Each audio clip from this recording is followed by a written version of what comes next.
Curious about fish contaminants and consumption advisories? Well, you have come to the right place. The intent of this presentation is to review what chemicals of mutual concern are, which chemicals are found in our freshwater fish, and where to find information on consumption advisories. Before we get started, I'd just like to say that the Lakehead Region Conservation Authority respectfully acknowledges that the lands of which we live and work are the traditional lands of the Anishinaabe Nation and the traditional territory of Fort William First Nation, signatory to the Robinson Superior Treaty of 1850. As partners in the conservation and protection of the Lakehead watershed, along with the First Nations communities, the Métis Nation of Ontario, and other Indigenous peoples, the LRC is committed to the common vision of a health and safe, sustainable Lakehead watershed.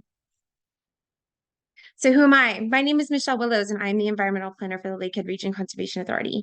My involvement in this education outreach initiative stems from my passion for freshwater fish. The project is intended to assist with the Lake Superior Lakewide Action Management Plan, specifically action item number 8, which is focused on continuing outreach and education to the public on impacts of chemicals of mutual concern and actions that can be taken to help remove these contaminants from the basin. As you can see that these initiatives tie into our vision and mission, which is to protect the Lakehead watershed for future generations. So in 2021, the Thunder Bay News Watch released an article about forever chemicals causing consumption advisories in Minnesota and Wisconsin. Specifically, they were only allowed to have one meal per month. Given the short geographical distance from Thunder Bay, it raised concerns for myself. The consumption advisory was specifically for smelt, so I did go and collect samples from the McIntyre River and Mackenzie River to be sent to the Ministry of Environment, Conservation, and Parks for additional testing. I joked that I picked the worst year to be passionate because in 2022, when I was sampling, we had flooding, high water levels, low temperatures, delayed spawning, and fewer migrating smelt. Needless to say, I spent a lot of time on the banks with other anglers and fisher folk from all different backgrounds, cultures, and expertise. After many discussions, I realized that there were some knowledge gaps regarding fish consumption advisories. Many anglers and fishing participants weren't consulting the Guide to Eating Ontario Fish. There's a misconception between fishing regulations and consumption advisories. The consumption advisories were only for mercury, that a meal was often misunderstood or confused, and that these fish, specifically smelt, were being transported for alternative use in people's gardens. So what are chemicals of mutual concern? Well, they originate from human sources, and both Canada and the US agree are potentially harmful to human health and the environment. They have a long-term halving lives depending on the chemical, meaning the time it takes for the concentrations to decrease by a factor of 2. Chemicals of mutual concern enter Lake Superior through atmospheric deposition, point sources, non-point sources, and releasing from existing contaminated bottom sediments. These are just a small subset of chemicals that Canada and the US agree to take additional coordinated actions on, and additional work is happening at the national level in both Canada and US. So what are these chemicals? So there are a total of 8 chemicals of mutual concern that have been identified that you can see here. They have also been identified as toxic substances within the Canadian Environmental Protection Act of 1999. So the ones that we really have to be concerned about in Thunder Bay are mercury and PCBs, PFOS, PFOA, dioxins, and toxaphene. So only a few of these you're going to see in our consumption advisories here in Thunder Bay, but we'll talk about those a little bit more. Mercury might actually ring a bell, as there's a contaminant right now in our harbor, in the North Harbor. It's 350 cubic meters of enriched organic sediment, which just happens to be adjacent to Current River, which is a popular fishing area. So current Canadian actions at the federal level are focused on regulations to prohibit the manufacture, use, sale, offer for sale, or import of these substances, with a limited number of exemptions. However, chemicals of mutual concern have been previously closer than you may realize. They have been used to develop furniture, household appliances, electronics, and even carpet. They have been found in flame retardants, building insulation, manufacturing applications, such as paper, plastic, textiles, rubber, and chemical applications as well. They were also used to repel water, dirt, and grease from paper and packaging. That's specifically the chemical PFAS, PFAS. And it's also been found in nonstick cookware, carpets, fabrics, and outdoor clothing. So I'm sure that some of these items are in your day-to-day, so it really is quite an eye-opener. Under certain conditions, chemicals of mutual concern may pose a risk to human or environmental health. This depends on the type of chemical and the route of exposure. So, whether that's in your food, your water, or your air. Consumption of fish is one of the main pathways of chemicals of mutual concern exposure in humans, specifically mercury in Lake Superior.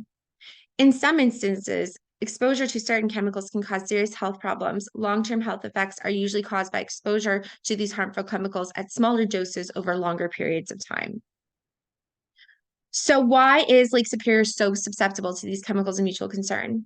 Well, atmospheric transport and deposition of chemicals from local and distant sources is the largest contributor of contaminants, specifically, and more example, to mercury in Lake Superior. Large surface area, year-round cool temperatures, recent lack of ice cover, and long retention time of Lake Superior makes the lake more susceptible. Climate change will increase air and water temperatures, affecting exposure and susceptibility of organisms to contaminants.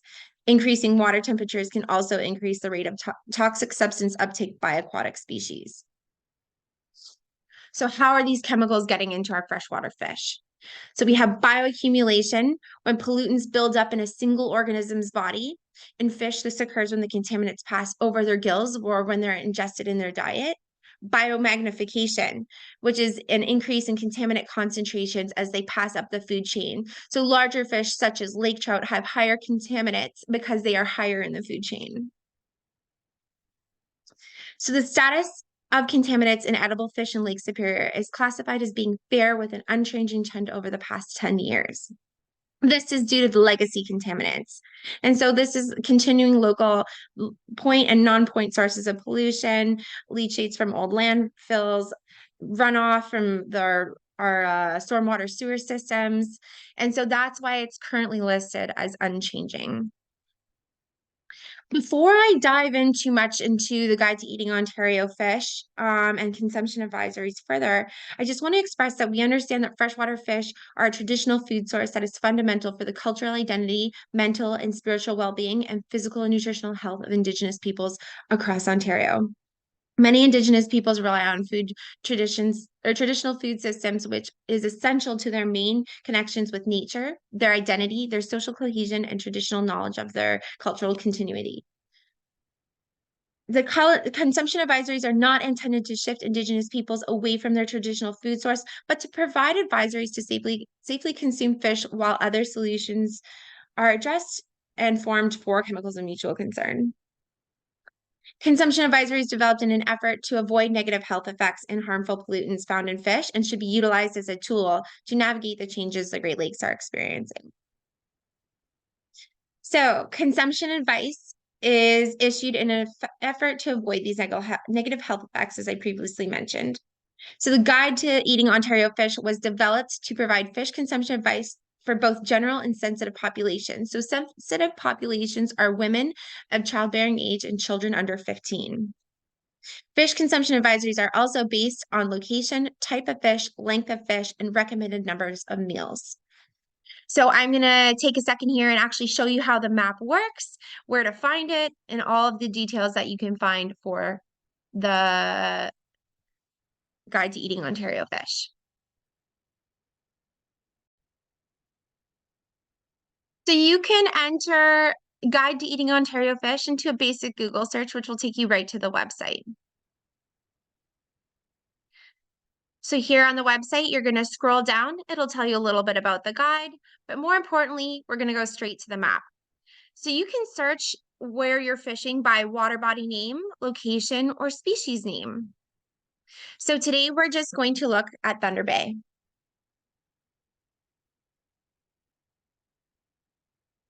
So as you scroll down, you will see there are two orange fish icons for the inner and outer harbor, and then we have a few for our tributaries as well. So we're just going to look at the inner harbor. When you click on the orange icon, it'll come up where it says Consumption Advisory Table, and you click there. So it's going to show you all of the fish that have been tested and the different chemicals that have been found in them. So again, it's going to give you information on consumption advisories based on the length in either centimeters or inches, and for the general population and the sensitive population. Again, sensitive population is children under 15 years of age or people who are pregnant or may become pregnant. And then there's one other thing to consider here is we have the superscripts that are beside the fish name. So the number identifies the contaminant group or group of contaminants which are causing the consumption restrictions. So we're going to go down to the bottom of the page. So you'll see there's quite a few fish that they've actually tested in the Thunder Bay Inner Harbor. But we're going to go to the bottom. So in the footnotes, the superscripts. So we have 1 is mercury, 2 is PCBs, 3 is dioxin-like PCBs, and 5 is toxaphene.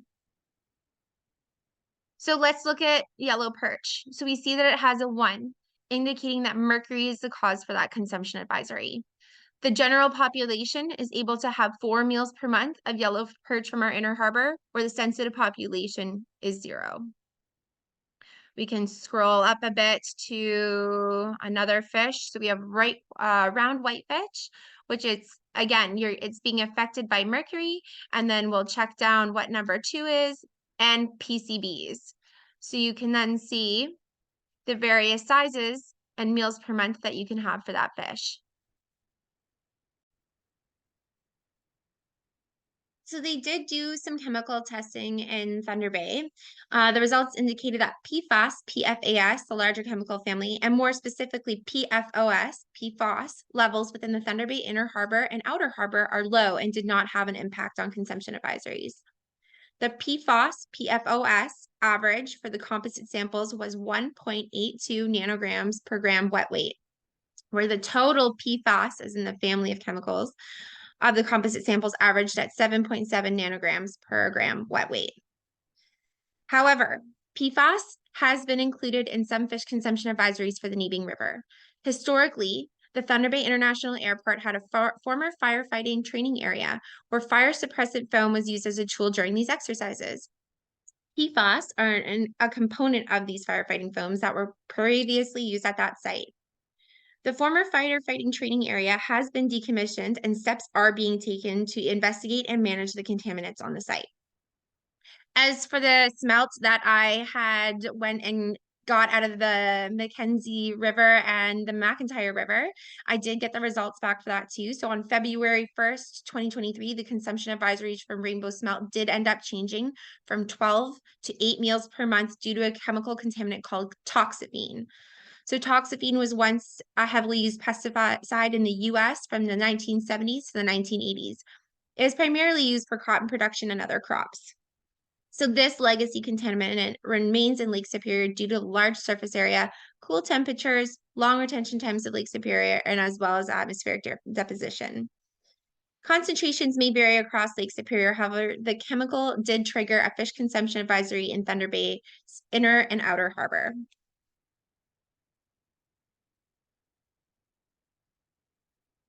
So let's do a little comparison of 2 different bays that are relatively close. So contaminant levels in Lake Superior fish may not only vary by type of fish and age of fish, but by also geographic location. This is due to the large size of the lake, the variety of fish populations and feeding habits, and by local contaminant sources. So when we're looking on the map, and like when we're comparing these consumption advisories, I have the same size for each fish and each species listed, but it's going to show you the difference in meals per month that is acceptable. So lake trout is 8 meals per month in the Thunder Bay Inner Harbor, where in Black Bay it's 16 meals per month. Rainbow smelt and northern pike were both 8 meals per month in the Inner Harbor, where in Black Bay it was 32 meals per month. And the one that I found most interesting was yellow perch was only 4 meals per month for the Thunder Bay Inner Harbor, and then 32 meals per month in Black Bay. It really goes to show that it's worth it checking out these consumption advisories and seeing where your optimal place for fishing could be. There are a few tricks to removing some of these toxins from your fish, more specifically PCBs, pesticides, and dioxin-likes. So they concentrate highest in fatty tissues in fish flesh, such as salmon, trout, carp, or catfish. So before cooking, you should be removing that skin, trimming off the fatty areas, and discarding flesh around the belly area. You can further reduce these contaminants by allowing fat to drip away during the cooking or by grilling or broiling or baking the fish. If you deep fry the fish, it's suggested that you do not reuse the oil.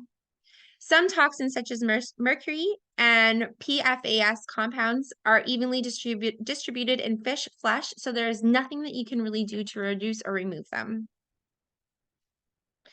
Numerous regulatory actions and environmental programs have been developed in the 1970s to significantly reduce the impacts of many chemicals released into the environment.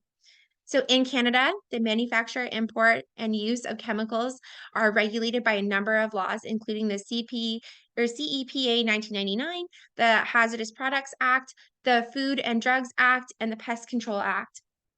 Canada and the US are preparing a binational strategies for chemicals of mutual concern, which may include research, monitoring, surveillance, pollution prevention, and control provisions. Currently, Canadian actions at the federal level to reduce CMCs in the environment focus on regulations and prohibiting the manufacture, use, sale, offer for sale, or import of these substances and products that contain them with a limited number of exemptions. There are a few things you can also do at home to reduce these chemicals from getting into the environment. So take hazardous household waste materials to waste collection depots. Do not burn your garbage. Prevent the toxic release of these compounds. Dispose of unused medication through pharmaceutical take-back programs. Select environmentally friendly cleaning and personal care supplies. Utilize driveway sealants that minimize the release of toxic substances in precipitation events. Use natural non-toxic pest control methods. Energy efficiency is always key, and it saves you money too. Reduce dependency on fluorinated consumer products, such as nonstick cookware and stain-resistant treatments. Try eco-friendly de-icing alternatives, such as sugar, sand, or coffee grinds. Waterfront property owners should make an effort to leave a buffer or have pollinator gardens to prevent that stormwater runoff. And get involved with your local public advisory committee. Thank you so much for tuning in today to learn more about fish contaminants and consumption advisories. If you have any questions, please don't hesitate to reach out to me at this email here, michellew@lakeheadca.com. Have a wonderful day.